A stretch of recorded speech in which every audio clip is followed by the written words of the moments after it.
Bharatiya Janata party से कांग्रेस में आए पूर्व विधायक प्रहलाद गुंजल एवं आरसीए के पूर्व उपाध्यक्ष अमीन पठान के खिलाफ भारतीय जनता पार्टी सरकार द्वारा की जा रही कार्यवाही के विरोध में शनिवार को प्रेस कॉन्फ्रेंस कर कांग्रेस पदाधिकारियों ने कहा कि 4 जून के बाद जैसे ही मतगणना पूर्ण होगी, कांग्रेस कार्यकर्ता सड़कों पर दिखाई देगा और भाजपा के इस राजनीतिक द्वेषतापूर्ण की जा रही कार्रवाई का जवाब देगा। कांग्रेस महिला मोर्चा की प्रदेश अध्यक्ष राखी गौतम ने कहा कि प्रहलाद गुंजल और अमीन पठान जब तक भाजपा में रहे जब तक इन्हें कोई आपत्ति नहीं थी, लेकिन जैसे ही यह कांग्रेस परिवार में शामिल हुए, भारतीय जनता पार्टी के नेताओं ने द्वेषतापूर्ण कार्रवाई करते हुए उनके क्रैशर पर नियम विरुद्ध कार्रवाई करने का प्रयास किया। उन्होंने कहा कि संपूर्ण दस्तावेज होने के बाद भी भाजपा जानबूझकर कांग्रेस पदाधिकारी को परेशान कर रही है। उन्होंने किसी भी नेता का नाम लिए बिना कहा कि भाजपा सरकार के नेता और प्रशासन जिस तरह का रवैया अपना रहा है वह निश्चित ही गलत है।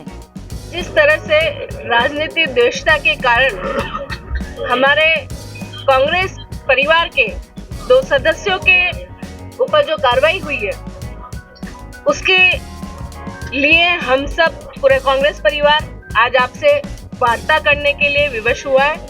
और हमारी सिर्फ इतनी सी बात है कि जिस तरह से जब वो एक भाई हमारे तकरीबन 6 महीने पहले और एक भाई तकरीबन 3 महीने पहले जो भाजपा सरकार के सदस्य थे, भारतीय जनता पार्टी के सदस्य थे, तब वो पाक साफ थे,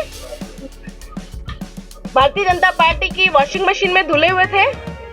आज जैसे ही उन्होंने कांग्रेस का दामन थाना और हमारे कांग्रेस परिवार के सदस्य बने, वैसे ही वो गलत हो गए, उनके काम गलत हो गए। जिस तरह से भाई साहब प्रहलाद जी गुंजल जी के क्रैशर पे कार्रवाई हुई, बिल्कुल कार्रवाई करना बहुत अच्छी बात है, लेकिन गलत कार्रवाई करना बिल्कुल गलत बात है। उन्हें एनओसी मिली है 2032 तक की, अभी आपको कागज भी दे दिए जाएंगे पॉल्यूशन की। हाँ, वो यदि दी है तो निश्चित रूप से अधिकारियों ने कुछ सोच समझ के दी होगी, और यदि फिर भी उन्होंने कार्रवाई की है तो क्या वहां के अधिकारी पॉल्यूशन जिन्होंने देखा वो गलत थे, या ये सब कहीं ना कहीं राजनीति द्वेषता है।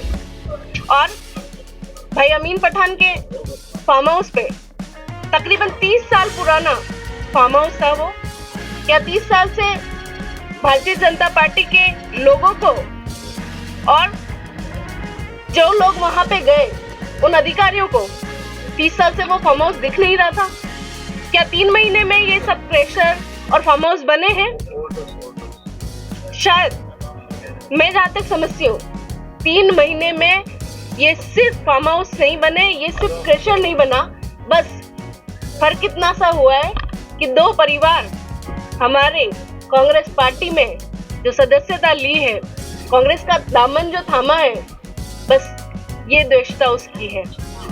और ये आने वाली 4 तारीख को विपक्ष की घबराहट है, बौखलाहट है।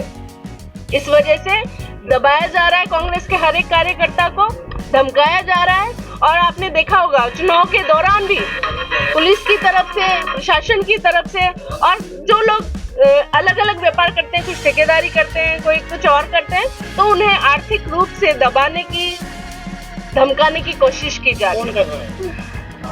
ये आरोप सीधा सीधा हम विपक्ष पे लगाते हैं।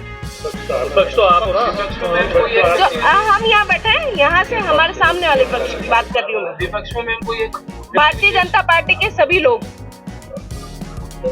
और ऐसे उच्च स्तर पे बैठे हुए लोग। लेकिन मैडम कार्रवाई है तो कांग्रेस के शासन में भी हुई है, जो जिन कैंडिडेट की बात कर रहे हैं आप गुंजल साहब की, उनपे तो कांग्रेस के शासन में भी उन कार्रवाइयों की विषय नहीं, कांग्रेस के शासन में जब हुई है तो उन्होंने जब अपनी पक्ष रखा है तो निश्चित रूप से उनकी बात रखी गई है, मानी गई है। लेकिन अभी राजनीतिक द्वेषता के कारण, क्योंकि आप देखिए तुरंत जब उन्होंने ज्वाइन की उसके बाद से किस तरह के चुनाव में भी, और कई बार भाई साहब प्रहलाद जी गुंजल 2 बार प्रेस कॉन्फ्रेंस कर चुके हैं, उन्होंने अपने पक्ष भी रखा है, बताया भी है। और चुनाव के दौरान भी उन्होंने बताया था कि अपनी पत्नी के जब वो कैंपेनिंग कर रही थी, मैं भी उस दौरान साथ थी, उस समय भी उन्होंने ऊपर से ड्रोन उड़वाए घरों में ड्रोन उड़वाएं, तो ये सब क्या है? ये डर ही है, ये बौखलाहट ही है। तो कुल मिला के हम सिर्फ इतना कहना चाहते हैं कि कार्रवाई हो, निष्पक्ष कार्रवाई हो। लेकिन यदि इस तरह से किसी भी कांग्रेस कार्यकर्ता को डराया जाएगा, धमकाया जाएगा, तो हम सब हमारे शीर्ष नेतृत्व से बात करके और निश्चित रूप से 4 तारीख के बाद, क्योंकि भी आचार संहिता है, 4 तारीख के बाद हम रोडों पे आएंगे, आंदोलन करेंगे, प्रदर्शन करेंगे, धरना देंगे और अपने हर एक जो पीड़ित व्यक्ति होगा उसके साथ खड़े रहेंगे। पूरा कांग्रेस परिवार उसके साथ खड़ा रहेगा। किसी भी कांग्रेस परिवार को, सदस्य को डरने की आवश्यकता नहीं है, क्योंकि हर एक व्यक्ति उसके साथ खड़ा है। धन्यवाद।